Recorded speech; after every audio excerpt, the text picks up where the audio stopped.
welcome to yet another edition of the Cobreg webinar series.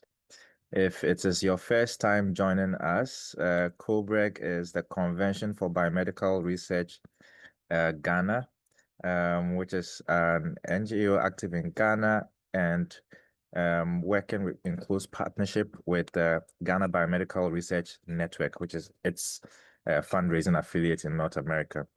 So Cobreg, here at Cobreg, we are a group of biomedical scientists, clinicians, bioengineers, lab techs, public health specialists, and others committed to advancing biomedicine and promoting health in Ghana and West Africa, the sub-region and the continent at large. Now, what we do is essentially sponsor and promote a range of capacity building and educational activities that are designed to link Ghanaian professionals with the African diaspora for mutual benefit and national development. In fact, we provide a forum for identifying and discussing scientific and public health priorities, topics that are of interest to the country and the region, in order to maximize the benefits of a global biomedical revolution, mostly within the local context. And we want to enable professionals and students alike to have greater impact and professional success. Today, though, we have a speaker who is not new to Cobreg. In fact, he has joined us here before, and so it's time we give him a Cobreg membership. So he becomes a member. So our speaker today is a digital health professional, a cybersecurity expert, and a chartered accountant at the Ghana Health Service. You can tell that he's well accomplished.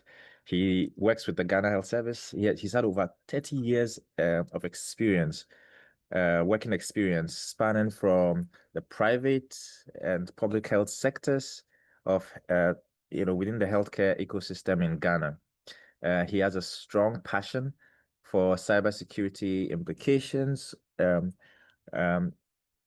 or implications of using cybersecurity in technology, collecting personal data, processing, analyzing, securing, storing, and access controls within the healthcare ecosystem.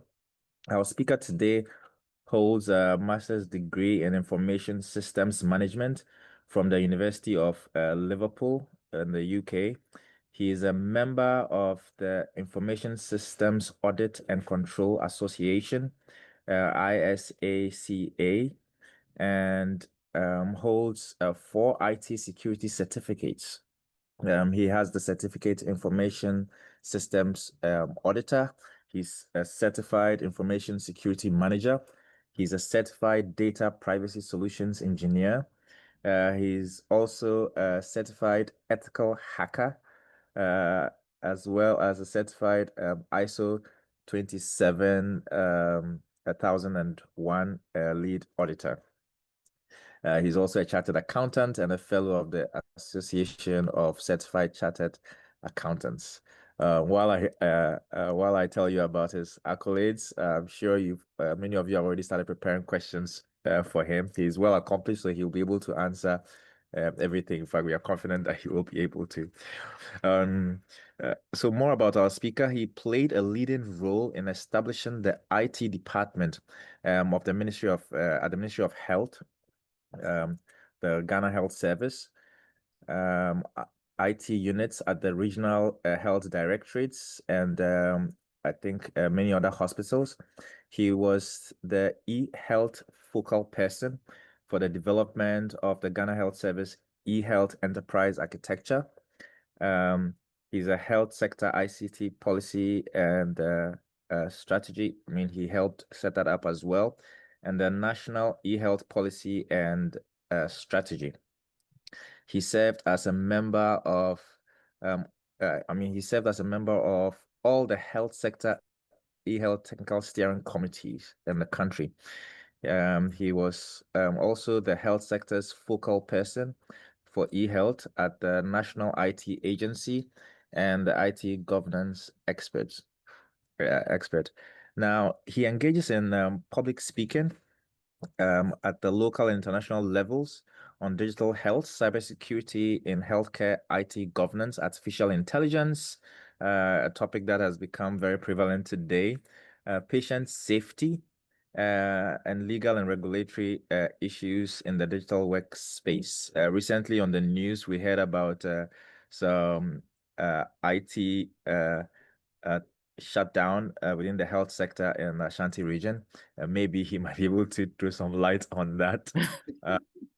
Uh, he has carried out over 30 webinars on cybersecurity, artificial intelligence, digital wellness, legal and regulatory compliance, and ethical leadership in the digital workspace.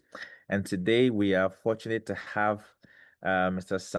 Samuel Quarshie here with us to to tell us if our data is safe as researchers, as biochemical researchers. So, without wasting much time, Mr. Kwashi, I will hand over to you. Okay. So, thank you very much. I'm glad to be part of your webinar, and I didn't realize I had, as part of my profile, I had added that I was a certified ethical hacker, because it always raises a lot of concerns for me. They're like, "Oh, you have a hacker in our midst. Is our data safe?" And I wish you nothing will happen to us. But then the interesting thing is that you can only operate if would you know what they do, and also understand and the tools and tricks and techniques that they use. So I hope you can see my slide and you can hear me loud and clear. Yes, we can see it and Okay, you're loud. okay. So thank you. Thank you very much. So I'll be speaking on science and the internet and how safe is your data. Um, yeah, so there's a topical issue in the country at the moment where there's a lot of discussion of where is our health data. Some people say it's in India, some people say it's in the country, who has access to it, who don't have access to it. All these issues border on what do you call it, contractual, you know, processes, as well as compliance with our legal regulatory framework. Okay, so our legal and regulatory framework, especially the one that deals with data, is the Data Protection Act, and it's mandatory that for institutions that collect data with regards to individuals, not even patient individuals, for the purposes of data sovereignty, it should be hosted and stored and located in the country. From what I hear, the data relating to patients is housed in the Ministry of Health, as well as the National Health Insurance Authority. So I can assure you that your data is safe. Okay, so um, I'm going to be talking,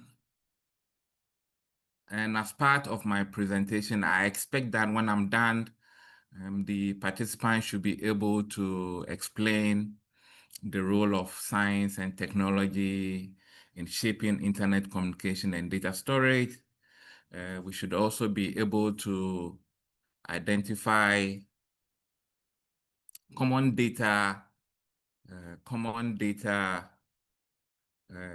security risk, and the threats associated with internet use.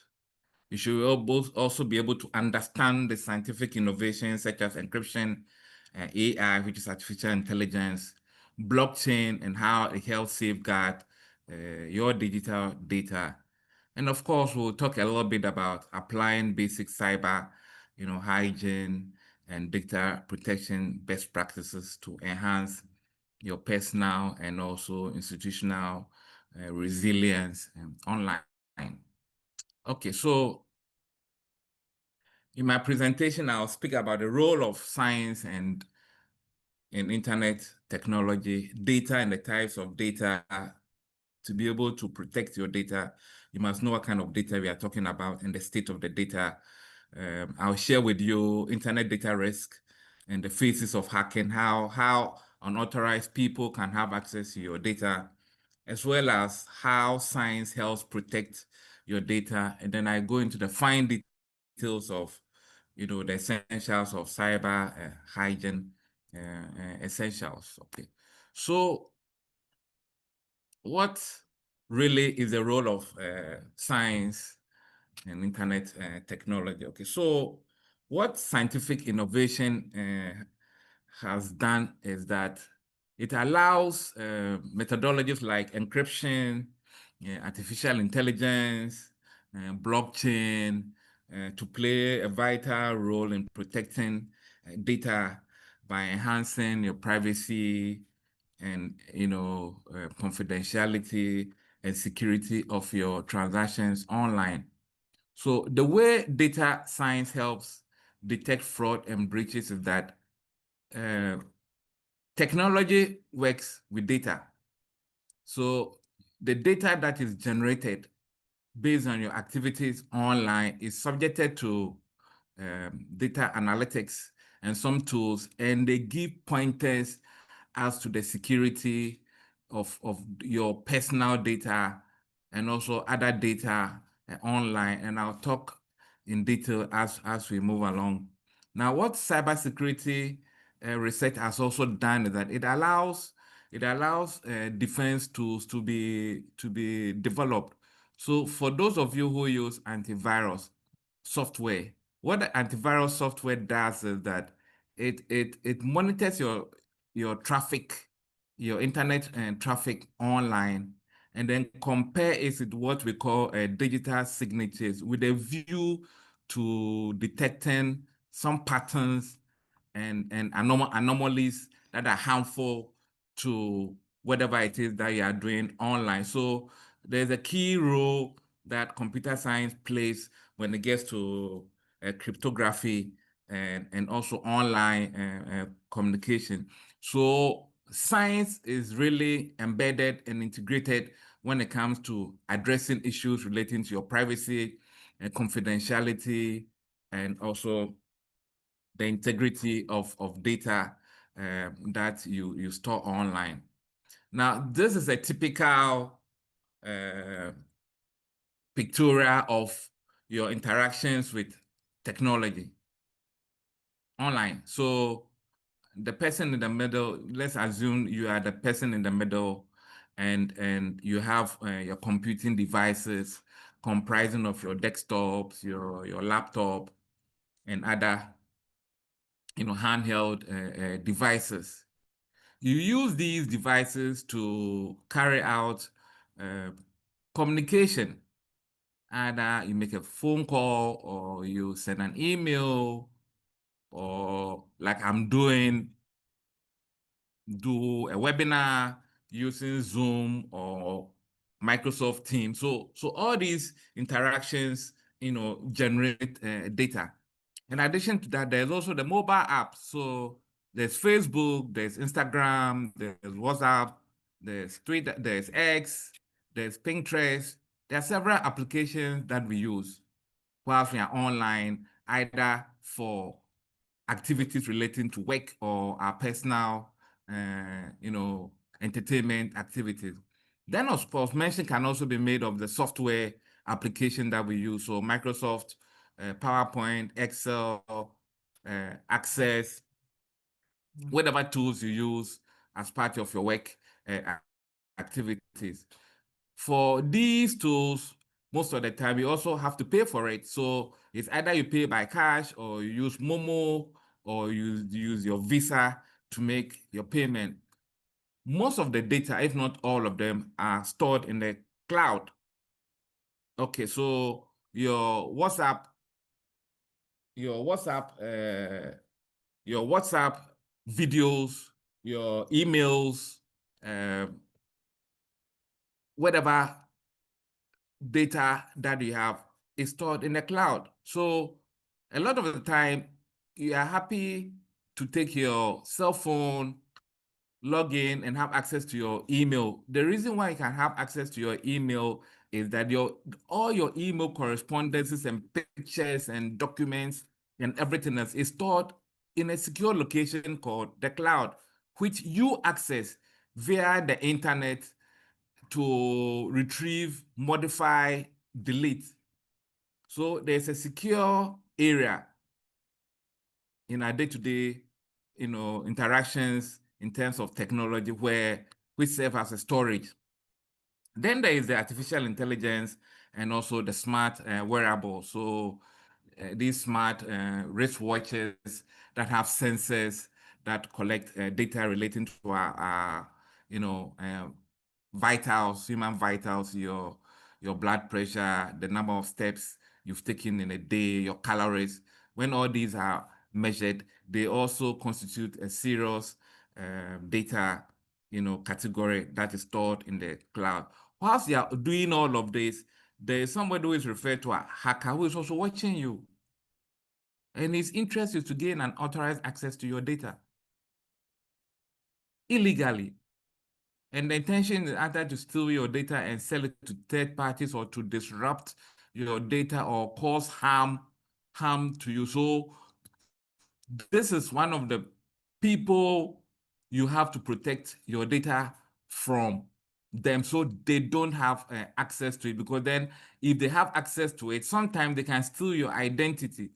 So if my name is Kojo Mensah, the person can be able to, using his tools and bag of tricks, to have access to my fingerprints and my pictures and steal my identity to the extent that when I say I'm Sam Quarshie, it could be that there's a duplicate of me and that I have no means of proving that the person who claims it's Sam Quarshie is actually Sam Quarshie and it's not me. And so it's very important that we protect ourselves against hackers, and I'll speak about what to do to protect yourself. Okay.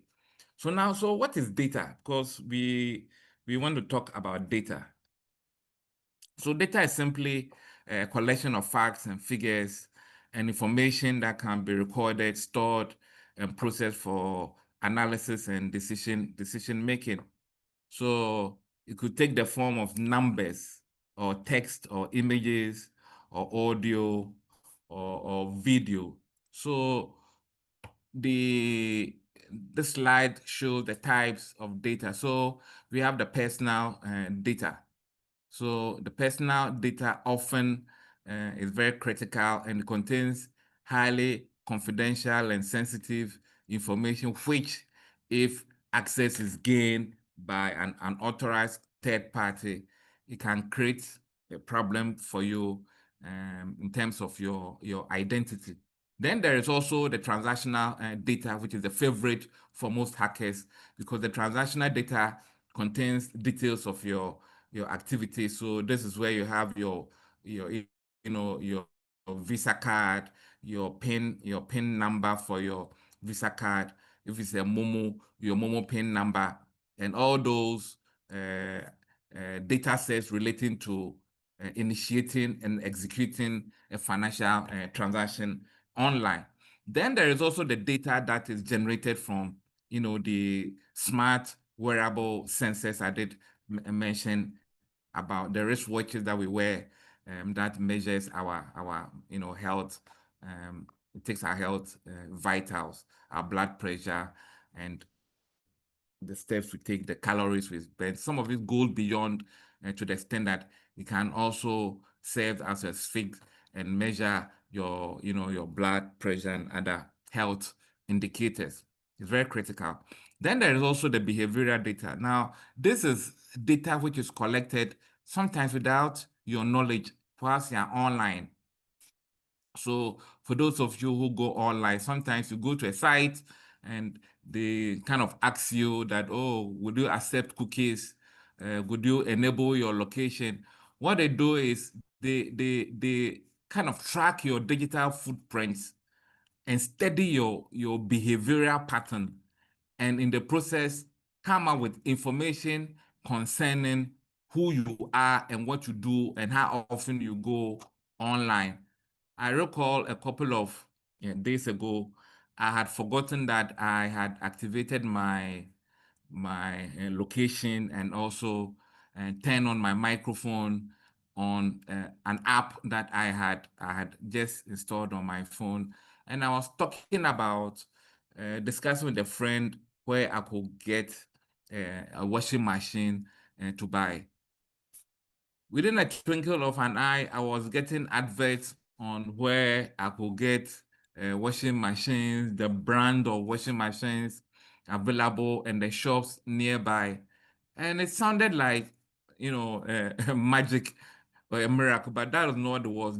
The phone was used to listen to me and my environment and gather information relating to my preferences and my activities and browsing history and social media. So it's important that we are careful which permissions we grant to applications or what do you call it, apps that we allow or install on our phone for either for fun or for productivity purposes. Then there is also scientific data. For researchers, you do your research and you run analytics and you get data, and this data need to be protected and secured because some of it might have implication for your intellectual property, as well as have some copyright implications. So in a nutshell, I've walked you through what data is and also the type of data that is often collected with or without your permission as you uh, carry out your daily activities using devices, computing devices, as well as the internet. Okay, now you also need to know that the data that I did mention kind of comes in three states. So there's the data address, the data in transit, and data in use. It's important to understand the meaning of these state of data because it's critical in protecting and securing your data from unauthorized access. So when we say data address, what we mean is that, as the name suggests, it is data that is addressed. So an example could be your backup. So you do a backup, you undertake a backup of your information on your laptop, and you put it on an external storage and probably put it in a safe or in a safe location. So the data is resting. If you have a flash drive or a pen drive and you put your research report and other documents on it, and it's in your pocket or in your laptop bag, it is data that is addressed. It is not being subjected to use. It is just addressed. Now, the way you protect the data is different from the way you protect what is referred to as data in transit. So data in transit is, for instance, where you undertake a WhatsApp video call. Okay, so you make a WhatsApp and I take a WhatsApp video call and either video and audio call. So the data is moving from one location to another location. Now it's referred to as data in transit because it can be tempered. The data that is being communicated from one end to another end can be tempered with and altered so that the person at the receiving end will hear something that is totally different from what you did say. Another example of data in transit is your email. Okay, so when you send an email to another person, the processes of the email moving from your laptop or your cell phone to a third party is referred to as your data in transit. And then data in use is like what I am doing now. So I've opened a PowerPoint presentation. I'm delivering the presentation, but I'm using the PowerPoint software. For this matter, I am using the software application referred to as PowerPoint to deliver the presentation. Okay, so then it's called data in use. So now, how do you protect it? So data at rest, you protect it by a methodology called encryption. Okay, so you encrypt the data either by securing your hard disk, or you encrypt the file that is on the hard disk. So let me use your cell phone as an example of a hard disk. So when it gets to data at rest, you can encrypt the hard disk, which is representative of your phone. So you encrypt the hard disk, said that when anybody steals it, it will not be of any use to the person, because encrypting the hard disk basically means that you transform it into unreadable code. So even though you have a Word document that is in a readable format that is on your hard disk, when you encrypt it, you kind of transform it into a format that is not readable, except the person whom you have given access to has what do you call it, a username or a password to decrypt it to get it. So moving from an encrypted to what do you call it, decryption is like having a gibberish, information. So a nice Word document becomes gibberish, okay, when you have a look at it, but then it's not gibberish to the person whom you are sending the information to decrypt to you. So that is one of the technology you use. Also, when it gets to data in transit, you also use a technology called the public key infrastructure. What the public key infrastructure technology does is that it focuses on the identity of the parties involved in the data interchange. Okay, so if I am Kofi and I decide to send information to Ama, okay, so I generate what is called a private key and a public key. So Ama gets the public key, and then I have the private key, and then the key to a house is locked and then unlocked. And so you need those technologies to unlock it. So what it does is that even if you get to intercept the data in transit, which is sometimes difficult to do, you still not find any useful purpose to it. Then also data in use. What happens about data in use is it's also secured by protecting it using a username and password. So if I have an Excel document or a PowerPoint or a Word document, which is on my computer, unless and until I give you access to my computer, you cannot access my computer so that you can, get to know what is in the document. Okay, so basically those are the three states of data that you need to understand, so you know how you protect it. Else you might apply a one-size-fits-all, and which will still leave you vulnerable to attack because it doesn't work in such a manner. Okay, now when the hacker, okay, so the people whose expertise are to gain unauthorized access to your data, either for profit or for the fun of it, target you to retrieve your data. What they do is they go to 5 stages, and they are very meticulous in what they do. Okay, so first they undertake what is called the reconnaissance. So they kind of spy you. They want to find out what devices you use. Do you use a smartphone? Do you use an iPhone? Do you have your email? What internet browser do you use? Um, how many devices do you have? So they undertake a reconnaissance, and then they scan your network, infrastructure or the devices you have to figure out whether you have any level of protection. So they want to figure out whether you have antivirus software, because antivirus software will often detect unauthorized access to your devices or your information. For those of you who have antivirus software on your laptops, on your devices, you would realize that sometimes when somebody sends you a Word document or you access some sites, it will prompt you and tell you that there is a virus either on the document, or it will deny you access to what do you call it, the sites that you want to gain access to. So this is what the scanning detects. So the hackers want to find out whether you have some first level or second level or third level of protection that would deny them access to your data.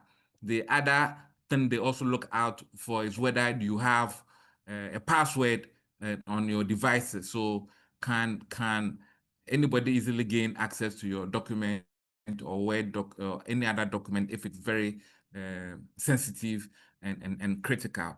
Then once they do all of this, they collect information and determine a strategy as to how to break into your database and then steal your information and alter it or do whatever they want to do with it.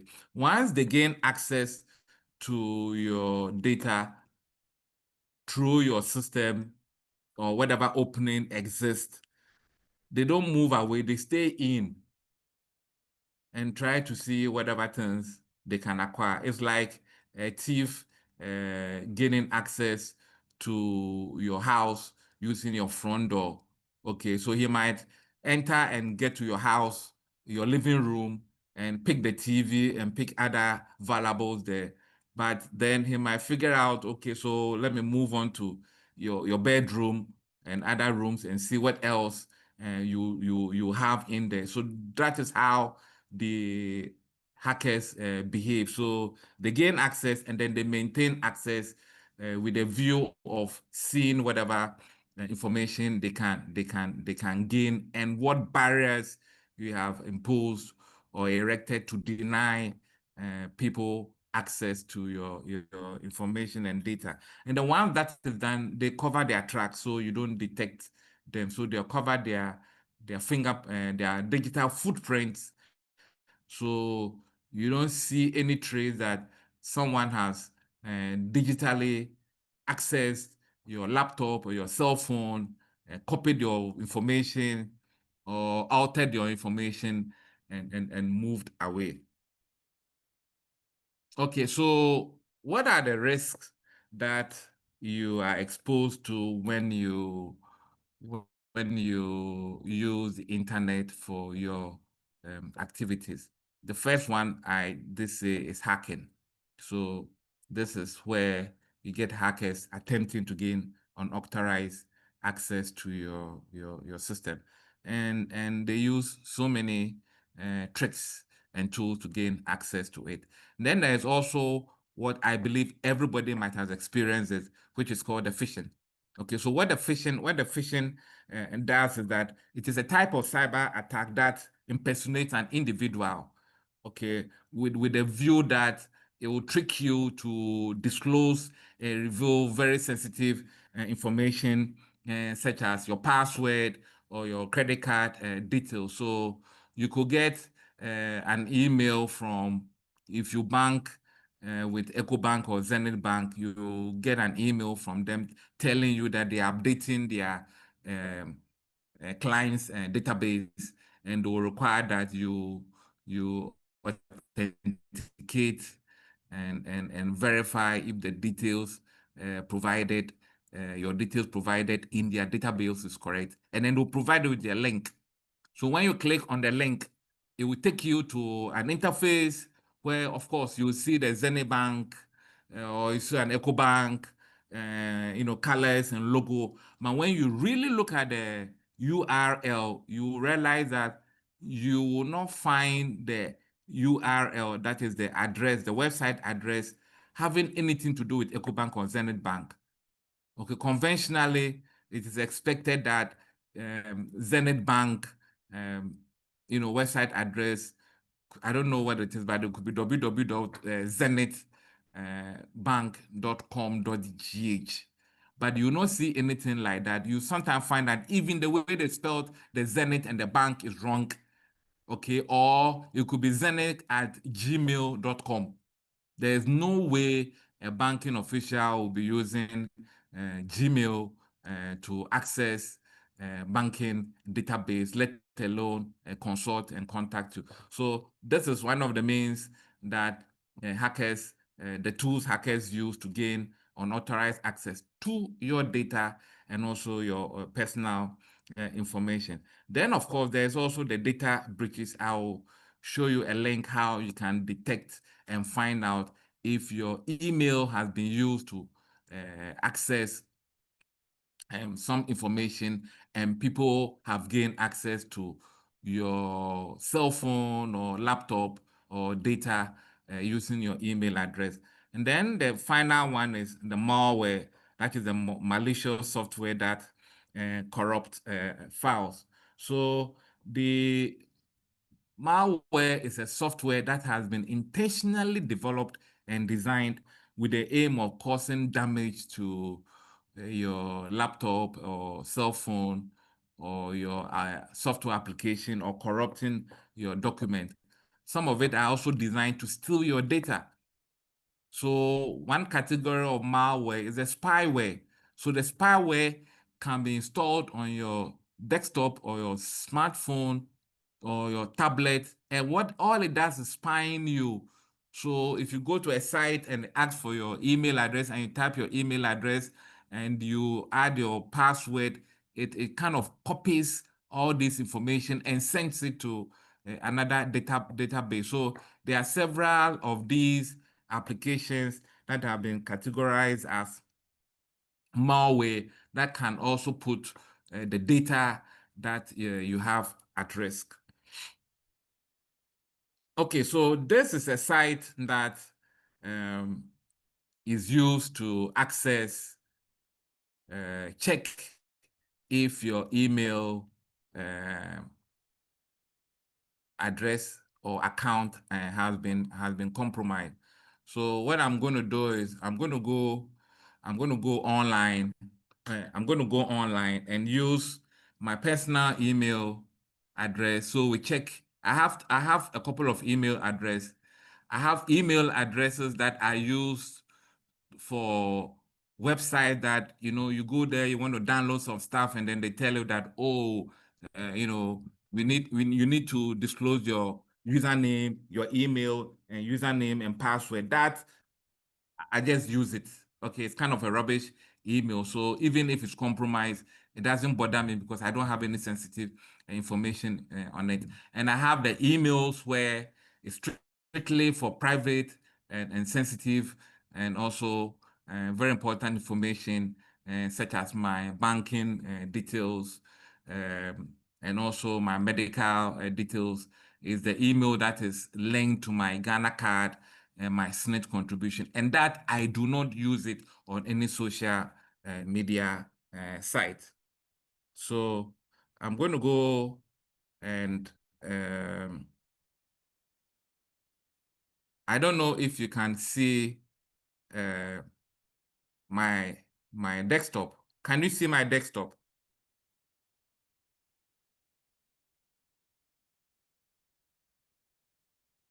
Hello? Hello? Yes, we can see your desktop. Yes, everyone Okay, can. so this is what I put out there. So it's called Have I Been Pwned? Okay, so what you do is if you click on this URL, it is used to check if your email is in a data breach. So I'm going to type my first email address.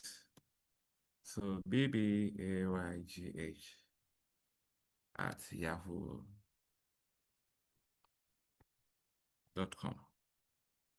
Okay, so I want to check if this email has been involved in a data breach.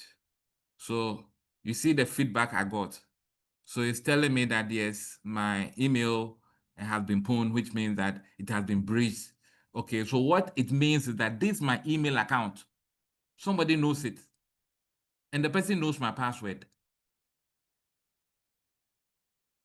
So if you are a researcher and you are signed up for a cloud storage and you have all your research documents in the cloud, and because you have your research documents in the cloud, it will ask you as a means of authenticating to log in using your email address and password. Somebody else knows it, and that person can, on your blind side, also access where you have all your documents and retrieve it, and if possible, delete it. Okay, now it tells me that this account is associated with 2 data breaches. Okay, so now I'll come and find out where are those data breaches, and you can see that the first data breach is an online spam bot that happened on August 2017. Okay, so it tells me that the compromised data is my email address and my password has been compromised. Then the second one also happened at Adobe. Okay, so the PDF documents, I think they were breached. They were involved in a major data breach several years ago, which was 2013. And that also, you know, that is what happened. Okay, so basically, this is what happened. So that email address that I have, okay, is breached. Okay, so but then I'm not bothered because, like I did tell you, this is what I use for logging into any, unimportant site. Then also I try my proper email address, which is sam.Quarshie, ARSHIE at ghs.gov.gh. Okay. So I check for this one too, and it tells me that email breach history 0. Good news. So my email has not been breached. So you might have one email address and might be using it and be using it for all manner of website activities and ignorant of the fact that your email has been compromised and your identity and records and other details can easily be accessed by a third party. So what do you do when your email has suffered a significant breach? What you do is you change your password immediately. Okay, which takes me to the question that how do you get to know if your email has been breached?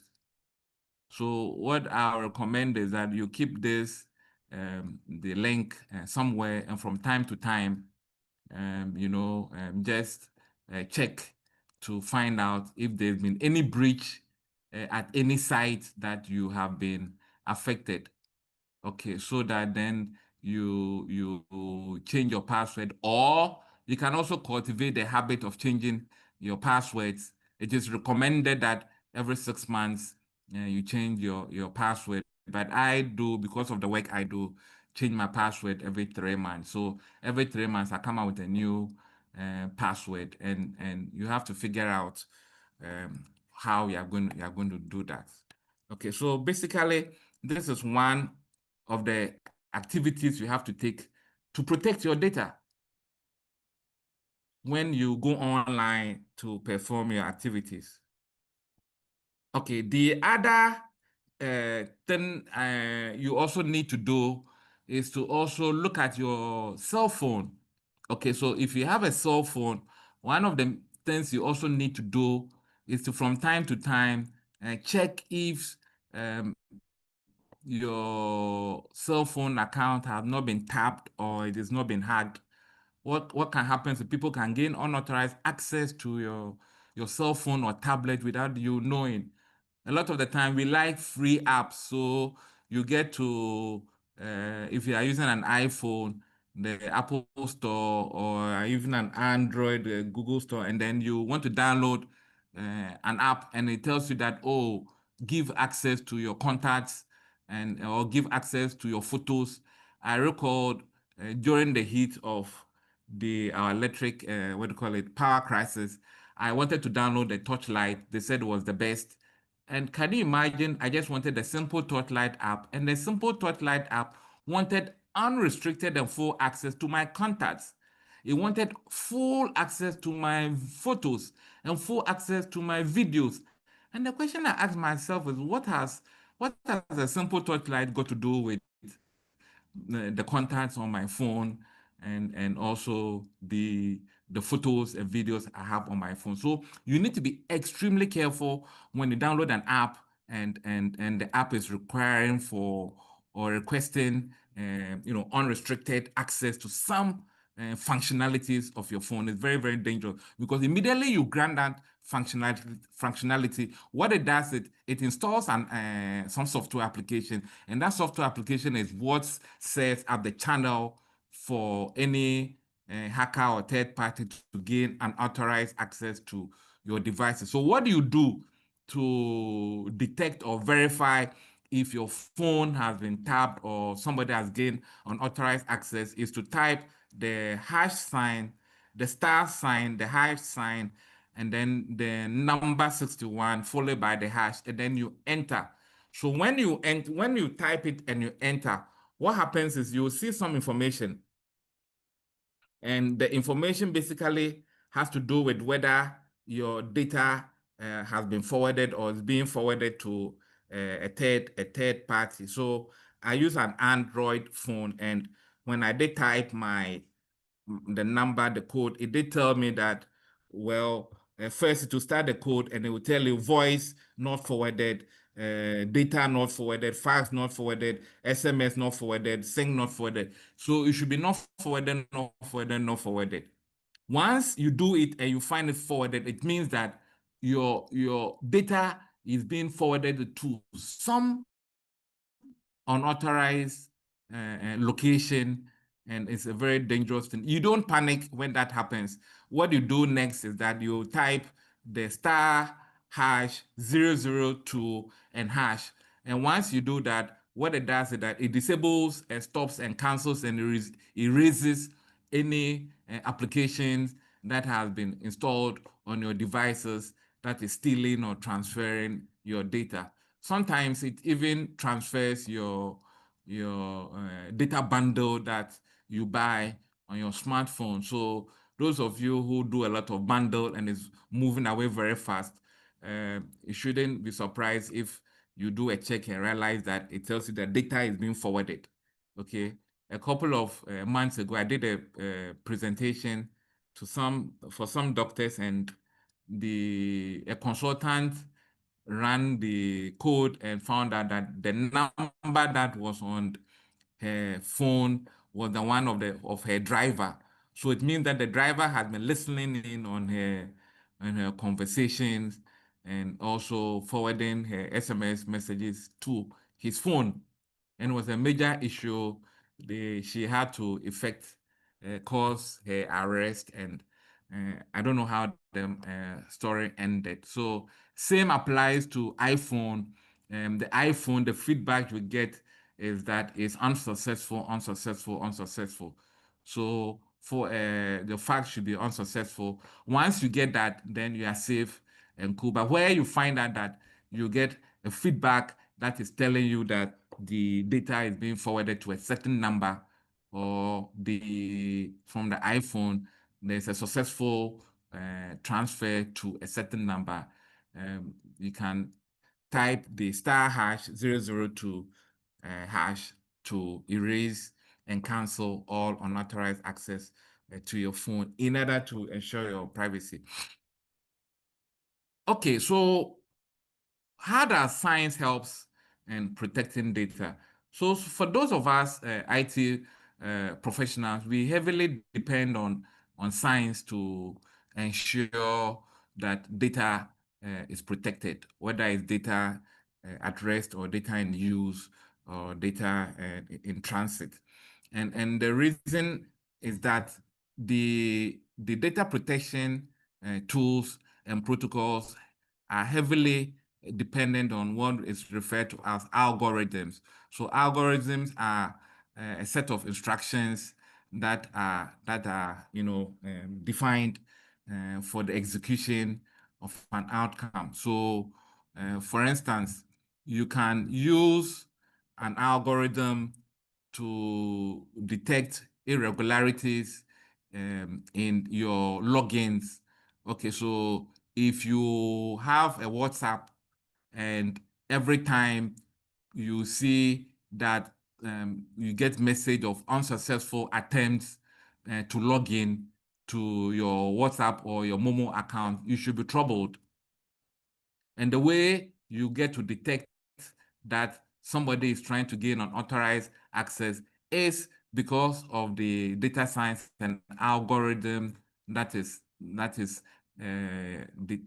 used to detect irregular behavior or patterns that are not consistent with best practices. Okay, so encryption secures your data in transit and of course data at rest by ensuring that whatever data that you generate is encrypted and transformed into a gibberish format that is not readable by people who do not have the appropriate access to do it. Then I also did speak about the public key infrastructure. So the public key infrastructure addresses your authentication. So one of the protocol that application that uses your public key infrastructure is your Ghana card. The Ghana card, you cannot say that if you have a Ghana card and it is used to execute a transaction, it is not you, because the Ghana card, when you send your Ghana card to the bank to undertake a financial transaction, once they get the number, they also take your biometrics and your fingerprints and it authenticates it. So in terms of preventing identity theft, this is one of the means that is used to secure your data as well as your identity. Then, of course, artificial intelligence and machine learning also is critical in detecting and unauthorized access. So for those of you who use either the MTN, TableNet, or Telecel fiber connectivity, you can install a software which you can buy online. It's very cheap to kind of detect unauthorized access. So it's called the intrusion detection system. So it will alert you if somebody is trying to gain access to your cell phone or your laptop. At home, I have a little device that will prompt me and say somebody is trying to gain unauthorized access. So the intrusion detection systems are very simple application that you can apply. Then there is also the intrusion prevention system. So there's one for detecting unauthorized access, then also another one for preventing unauthorized access. And these are applications that are not available, are not expensive, that you can buy and install on either your laptop or your smart devices. Then there is also the blockchain, what is referred to as the blockchain, that also ensures transparency and integrity of your data.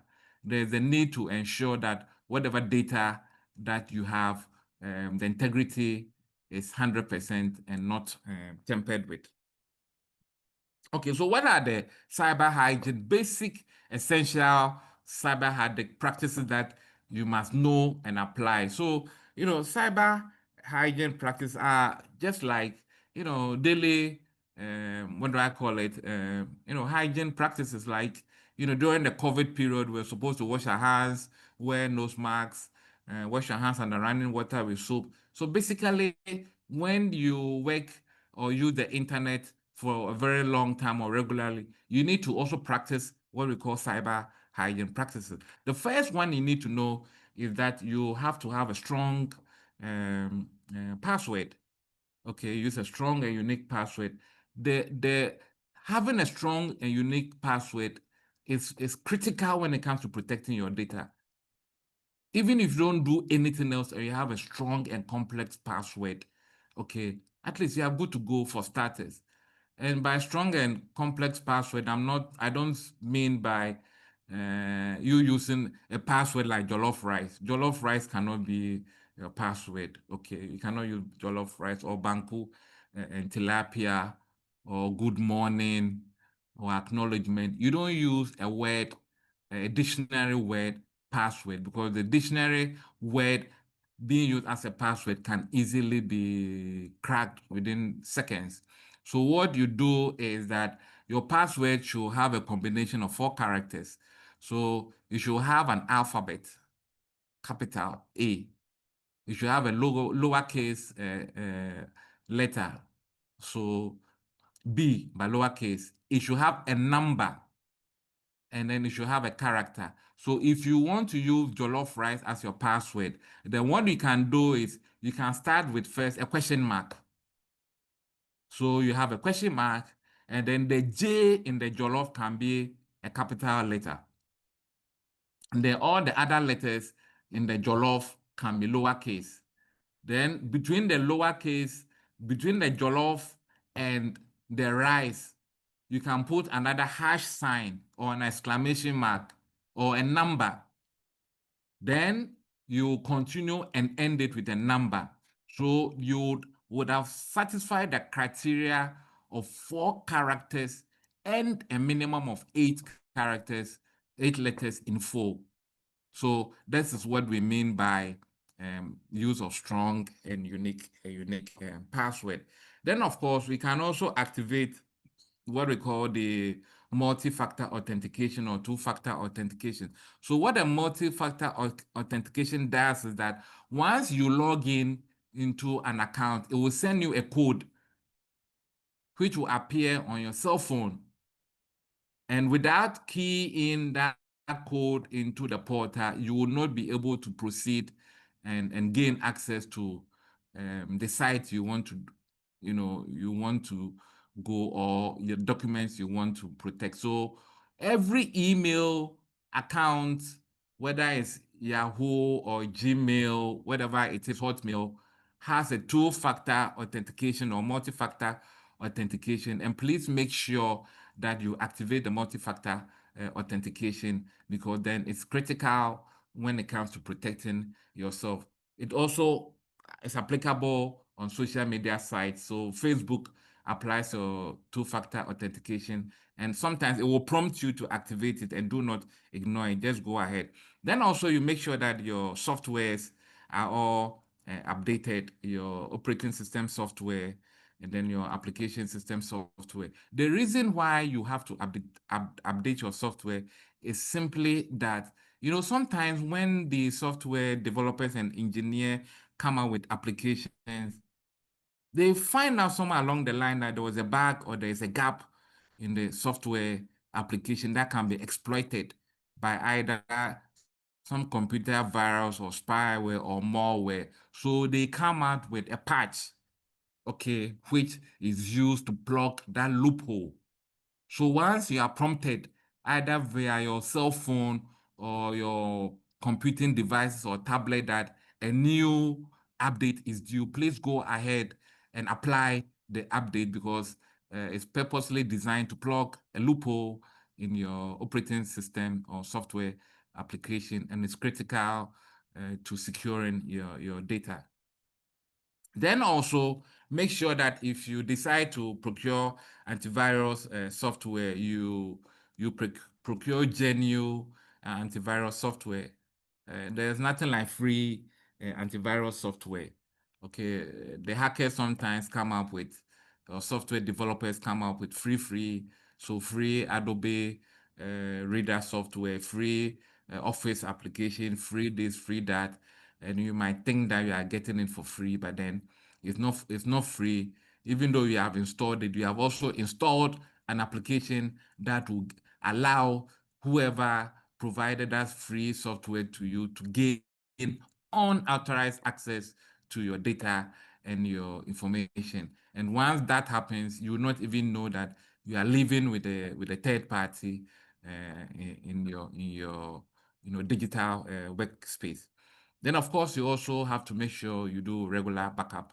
Get one of these external storages and have a backup, maybe 1 TB or 500 gig, depending on the capacity of your laptop. Put all your essential and sensitive documents in a folder, and from time to time, remember to do a routine backup. A couple of years ago, my car was broken into. I think over a period of 2 years, my car was broken into 3 times, and all of it, they caused inconvenience, major inconvenience to me, because I had to buy my devices again. But then I didn't lose any data, as I religiously do a routine backups. When you do a backup, keep the backup in a safe location. Don't do a backup and put the backup in your laptop bag. No.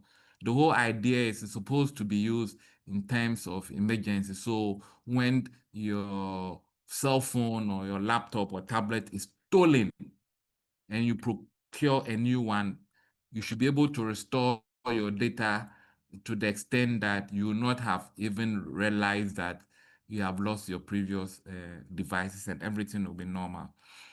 Then, of course, you also have to, as I did mention, limit access and the permissions you grant to software applications on your computers and tablets and smartphones.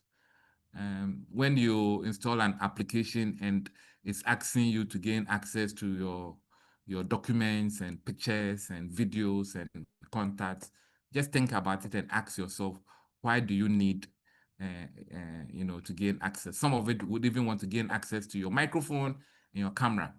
Okay, and you don't want that, because then if it gains access to your microphone and the camera, you don't know when your camera can be turned on by a third party and be used as a kind of CCTV to undertake reconnaissance or espionage activities in your own house. Okay, so but you did grant access to it. So be careful the access and permissions you grant to third-party software when you download them. Then, of course, you also have to secure your Wi-Fi network, and also be careful about connecting to free Wi-Fi. Okay, free Wi-Fi has no security on it. So you can connect to the free Wi-Fi and a third party can pass through the free Wi-Fi and gain access to your devices. So if you want to connect even to a free Wi-Fi, make sure you have a firewall erected on your free on your devices, so that when a third party tries to gain unauthorized access to your devices, it will prompt you and says that somebody is trying to gain access to it. The cell phones that we use, the tablet that we use, all of it has functionalities for activating your firewall. So you have to go through the settings and then look for where the firewall is and turn it on. So it will give you some measure of protection. And all these cyber hygiene essentials, except for the antivirus, are all free activities that you can undertake. It costs no money, but it plays a fantastic role ensuring that your research information and other personal details are safe and secure. Then, of course, you also be careful about emails, and then also the links that you click on when you receive emails. I also recommend that everybody should have at least a minimum of 3 email addresses. One email address for that you use strictly for your banking transactions. So when you go to the bank and there's a transaction, all the information goes to that separate email account. Then you have another email account for signing up at sites that will require you to log in. Okay, so that when there is a breach, it won't bother you. Then you also have another third email account that is used for not very high level confidential or sensitive correspondence or transactions, but then it gets in between your very sensitive email for the your banking transactions and then the one that you use for social media sites if they require you to sign up and an account. Okay, and then finally, you also have to be checking from time to time from your emails and also your cell phones whether you are getting some information and that is not you are not supposed to get. Okay, a couple of days ago, I got a WhatsApp message and a code, and somebody called me and said, "Oh, he sent me a code, and that I should activate the code." And the first question I asked was, "How did he gain access to my phone to send the code to me?" Okay, because the code came to my phone. It meant that he had cloned my number. I was the only person who should be able to generate that code, but a third party, was able to send the code to my phone. And that is what they do and use to siphon people's funds in their Momo accounts. So what are the key points in this presentation? First and foremost, you must understand that the key requirement when it comes to securing your data is to use a multi-factor authentication and as well as a strong and unique password. You need to ensure that you have your software systems updated to patch vulnerabilities at all times. Okay, and then you also use only genuine software application, and then finally you limit the amount of personal data and share online, and then you also review privacy settings regularly. So thank you very much, and I'm done with my presentation. Thank you so much. Wow, what an eye-opener, what a presentation. Thank you so much, Mr. Quarshie. I think we have some time to take a few questions. But I believe you have opened a lot of our eyes. While you were presenting, I checked my personal email, and it turns out it has been involved in 6 data breaches. And I had since 2019, Wow. no idea. So I'm walking Yes, around with an yes, email yes, that's been compromised. That's very scary. yes, yes, yes, yes, Okay. yes, yes, yes, yes.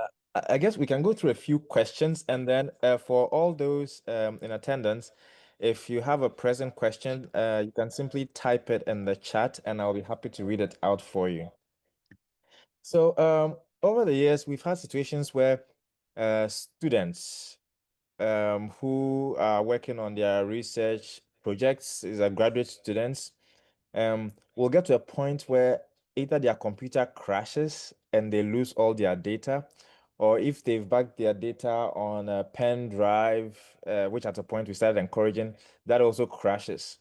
And then we got to a point where people started uploading their information onto the cloud for security. So in case their laptops get stolen or crashed, they still have access to their data. Now the question though is, where is this cloud located?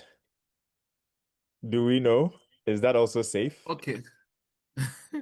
Okay, so I would explain to you. Okay, so when we talk about cloud computing, what it means is that cloud computing is a collection of servers in a location.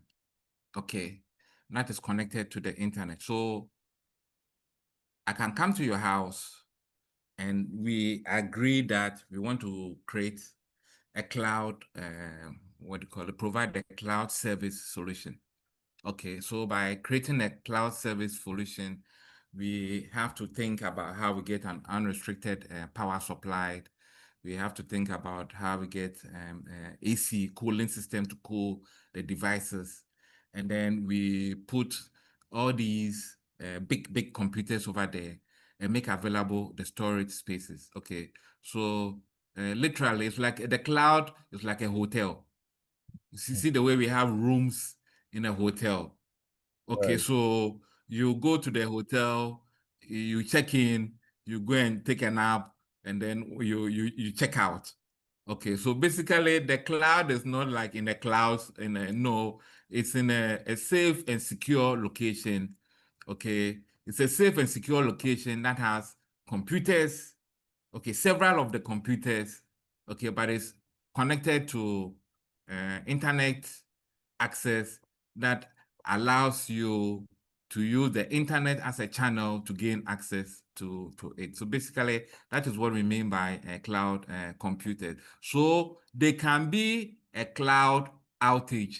And by a cloud outage, it means that you can wake up one morning and wherever you were saving and storing your devices, they've had an outage. So you can't have access to your information.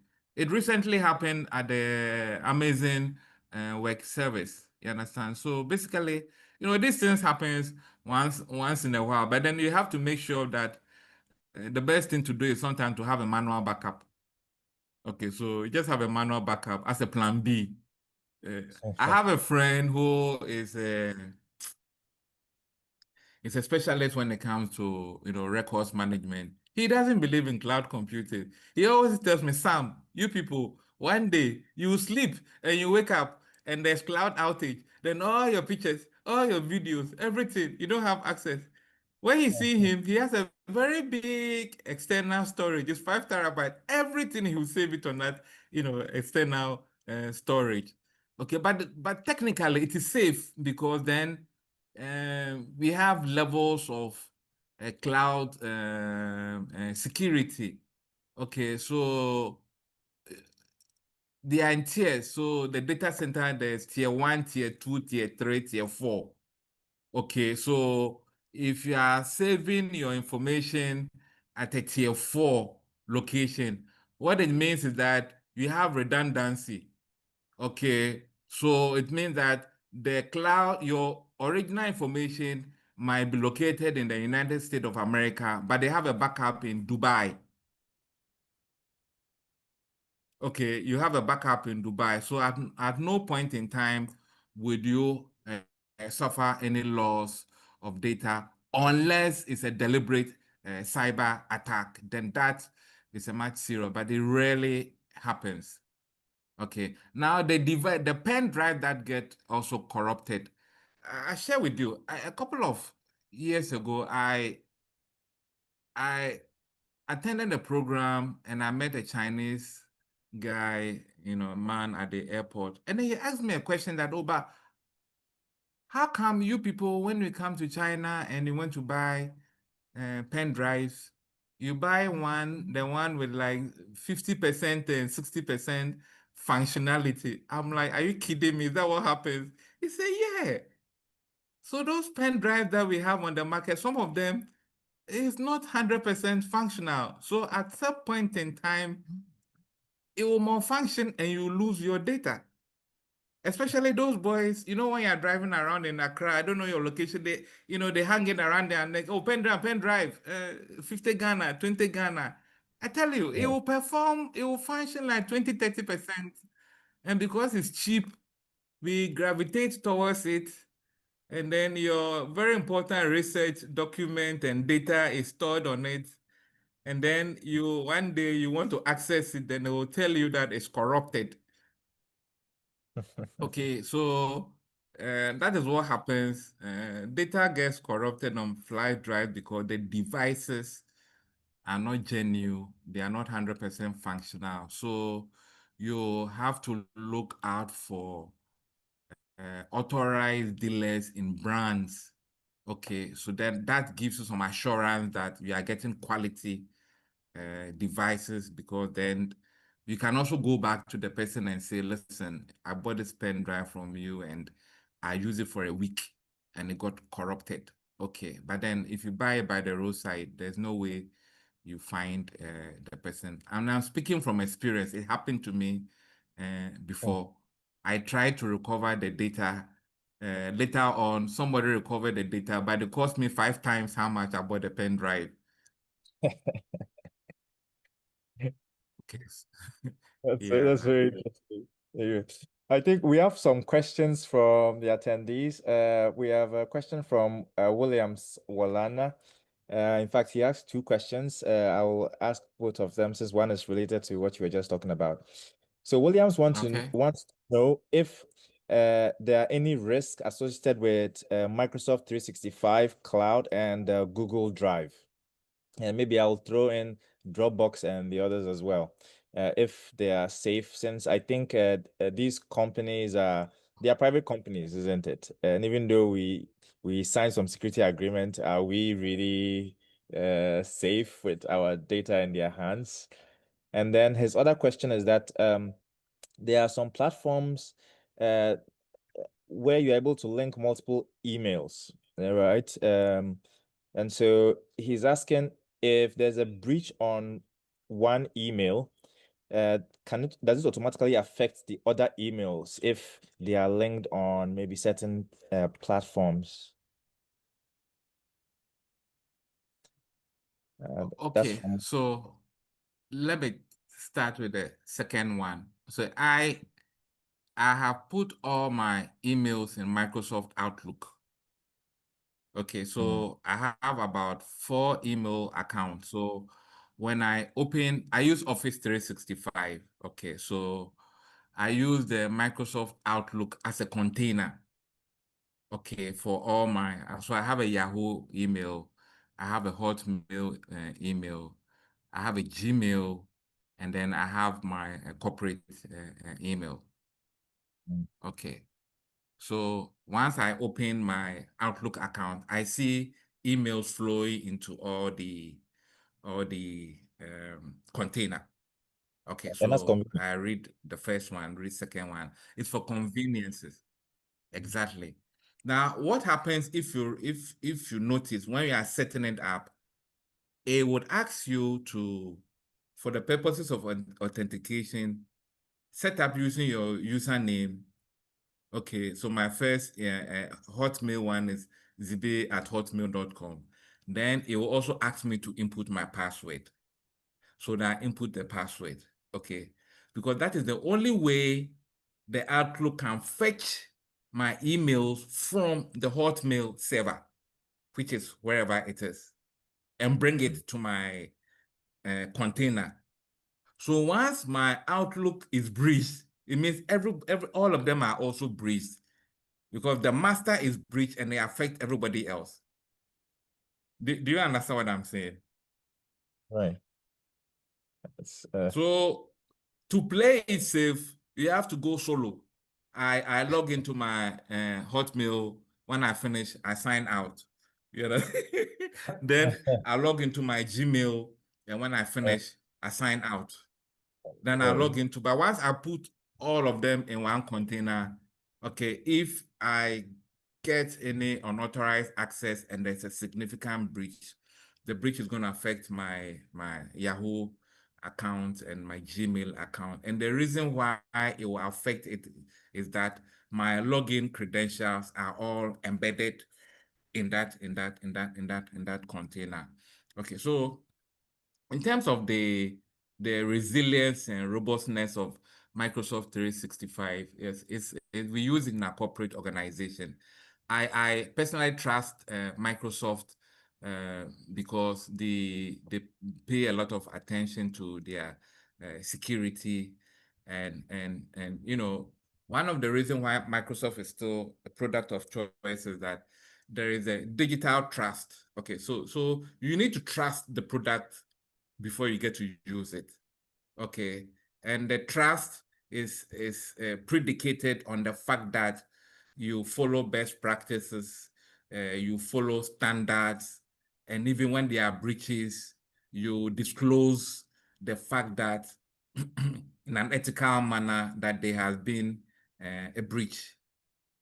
Okay, and you don't want your organization to suffer a reputational, damage by putting out some solutions that don't work or create inconvenience to uh, third parties.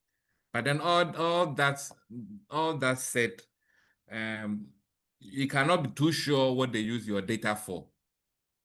Okay, because then this artificial intelligence, you don't know when an artificial intelligence application is tracking your behavior, okay, and providing information to Microsoft concerning how often you use PowerPoint.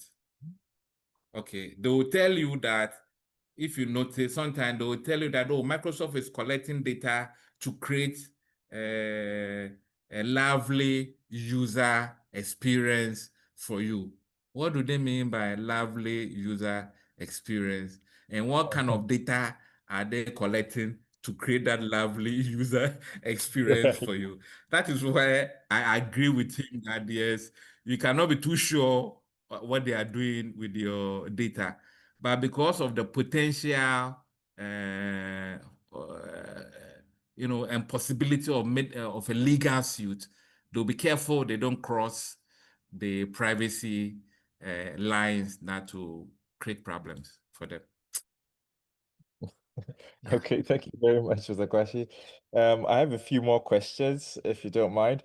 And so, in most of our institutions, when we communicate with our collaborators, like right now, we are using the Zoom platform.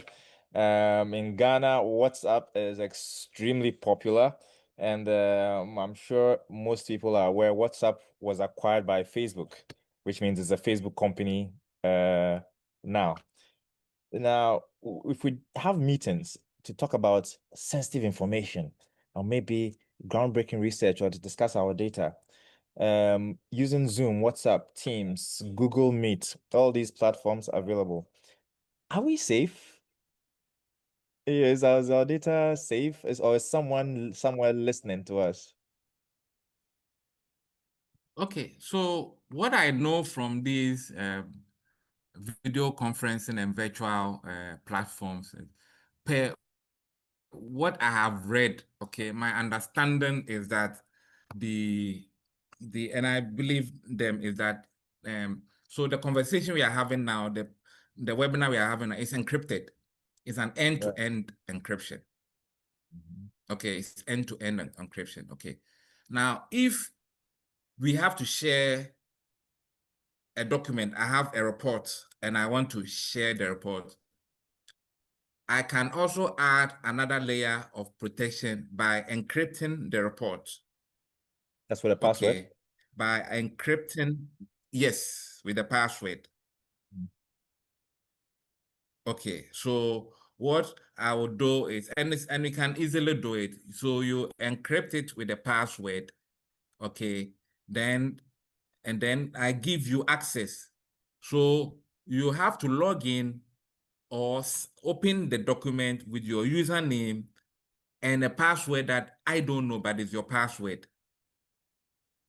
It's a collaboration tool so that if I haven't granted you access, you would not be able to, review or comment on the document. Okay, so let's say I have 100-page report, and I need about 5 people to review and comment on it. Okay, so I grant the 5 people access using their email address. Okay, so then you can ask me, but what if I know the email address? Yeah, of course, you can log in using the email address, but then it will also prompt you to authenticate in using the password to your email address, which I don't know. Okay, now when you log in to the document using your password, if you have activated the two-factor authentication or the multi-factor authentication, it will send the code to your cell phone, which I don't have. Okay, so then I would be denied access. Okay, so you don't trust Microsoft Teams and Zoom 100%, but then also you add another layer of protection to, secure it. The other thing you can also do is also put a password on it and then email the document separately. And then, so you can email the document by the email and then they send the password by Text. WhatsApp or something else. So then, yeah, you have two levels of protection: the email and then the password. Yeah. And that's a lot of work for some of us. We should start doing face-to-face meetings.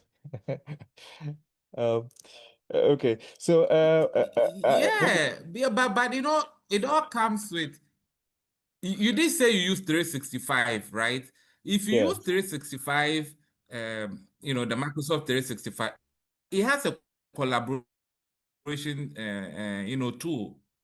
And then the collaboration tool, once you set it up, it's secured. It's a secured end-to-end encryption.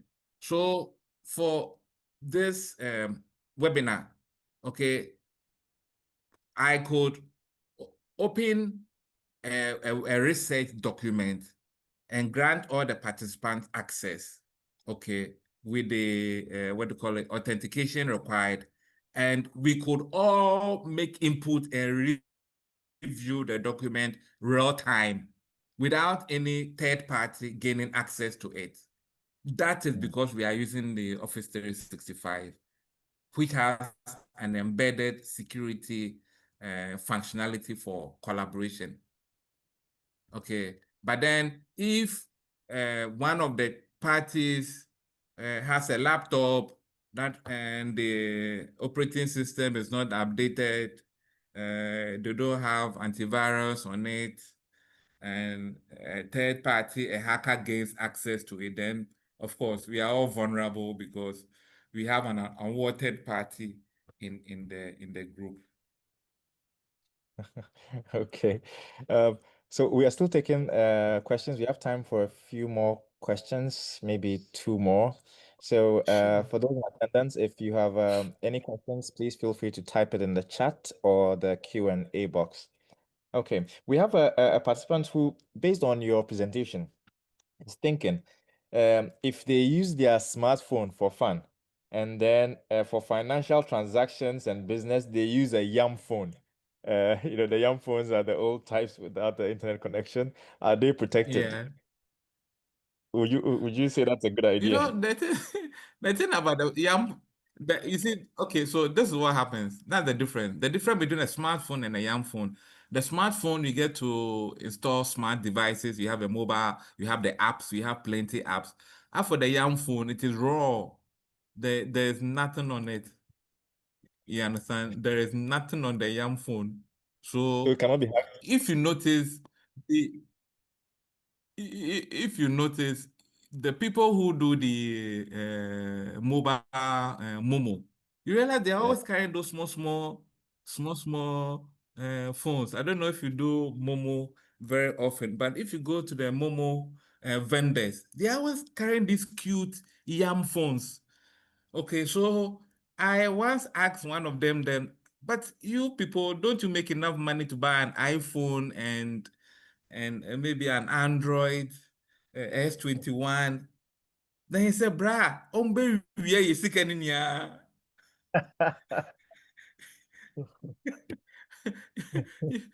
So it's difficult to gain access to those analog phones as against the digital phones. So that is why but we are in the 21st century. We are talking about artificial intelligence and machine learning, and you don't want to use a phone that don't have a camera. I mean, it's no phone except for making calls. Yeah. Interesting. I think I have uh, one more question. So this is actually a recent issue. Um, happened actually this month, actually. Several health facilities across Ghana, especially in the Ashanti region, experienced some shutdowns with their information management system. And I think it forced a lot of hospitals to return to the manual paper-based records. Now, for us as biomedical scientists watching this news, um, we're concerned. So with this shutdown, I mean, that's what they're telling us, that there was a shutdown. I don't think we all know the full extent of the story, but the data, the information of these patients, their health information, should they be worried? Or should we be worried? All of us who use the Ghana health system after the shutdown, should we be worried about our health information being in somebody's uh, hands? Okay, so um, at least we were told it was a shutdown and not a breach. That's what If they it was a data breach, then we are in trouble. Okay, so the healthcare institutions I understand, were denied access to the patient records, and so it was difficult to provide care to patients that went to the hospital. Okay, my inquiry revealed that it was a contractual. There are some contractual issues between the vendor and the Ministry of Health, and that contractual issue uh, uh, had to do with the national health insurance model and other banking models that the vendor executed.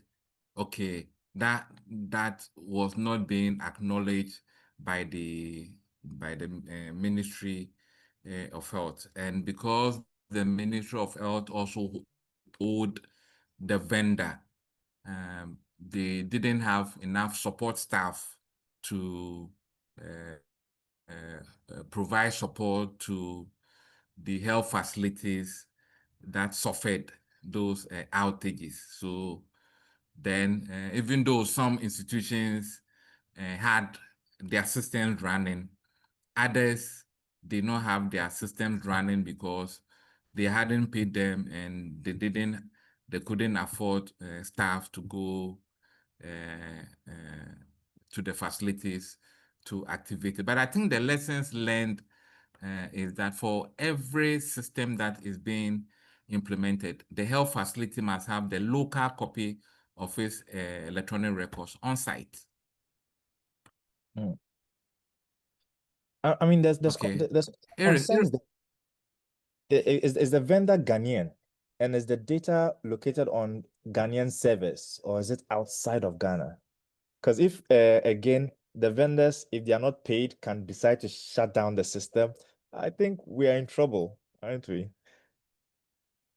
the vendor said he did not. He said he did not shut down the system, but they were operation. He said it was operational. There were operational demands which they could not meet. Because I had a rep on Joy FM, and he said he categorically denied that they did not shut down the system, but they suffered operational challenges. Okay, but for business in cybersecurity, we call it business continuity. For business continuity purposes, okay, you don't establish what we call a single point of failure. What we did was to establish a single point of failure, which meant that you had all your data in one location and by one person, which you don't do. Mm. Okay, you must have a primary location and a secondary location. Okay, the reason why you must have a primary location and a second location is that so that in the event that there's an outage in one location, you can rely on the second bit. But we put all our eggs in one basket. Okay, and exactly, and then that is what happened. And I think that even the Data Protection Commission is against such practice. Okay, so Mm. I'm aware the Data Protection Commission has launched an investigation to ascertain what really happened and that this occurred. Okay, and I recall even before it happened, I remember as part of my cybersecurity advising the health institutions to make sure that they have backups. Okay, because see, I don't know if you experienced, but my laptop has been it was stolen 3 times in 2 years. It was enough to drive me nuts. What saved me was a backup. I lost everything. And the last one was like a movie. I parked, it was 5 minutes. I parked my car, crossed the road to go and buy a loaf of bread, came back, And when I was moving, I could hear, if you lower the windows of your car, you can detect the air coming. I was hear the hissing sound. So I was like, where is this sound coming from? Because I've rolled all my glasses. So I parked, went round my car, realized that the back door glass had been cut clear, a long rectangle. Wow. They opened the back door and carried my laptop. I had my laptop and I had my tablet in it, and my phone was by me in the front seat, so they couldn't pick the phone. They carried it, and what saved me was because I had a backup. I was upset because then I had to look for money to go and buy a new device. And I wasn't also worried because then I had also encrypted my hard disk because of the work I do, I have a lot of sensitive information. So I am mindful of the fact that access can be gained to my hard disk. Okay, and that I have to do something about it. That even if you steal my laptop, you cannot still have access to the data on the hard disk. Okay. Encrypting your hard disk is also very risky because then when you forget your password, that's it That's for it. you. That's it. You yourself don't have access. You understand? So basically, that is what we must do. We must all the time ask ourselves, whatever device you are using, whatever data that you have, do you have a copy? Try and make a copy and keep a copy in a safe location because you never know what will happen at any point in time. Okay. Well, thank you very much. On that note, I think we'll bring this webinar to a close.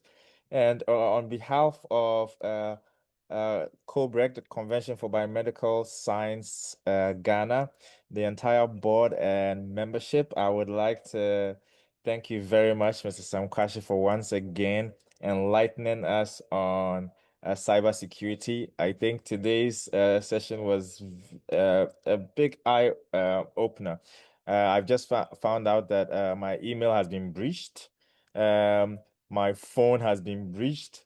And so I'll have to be changing some passwords. Okay. Thank you very much. And to all the attendees, a copy of this recording will be uploaded on the Cobreg YouTube page, so you'll have access to it. Mr. Quarshie's presentation, a copy of that will be made accessible on the Cobreg website. And so you'll be able to have access to all of this. And then hopefully we'll have Mr. Quarshie with us again sometime in the future.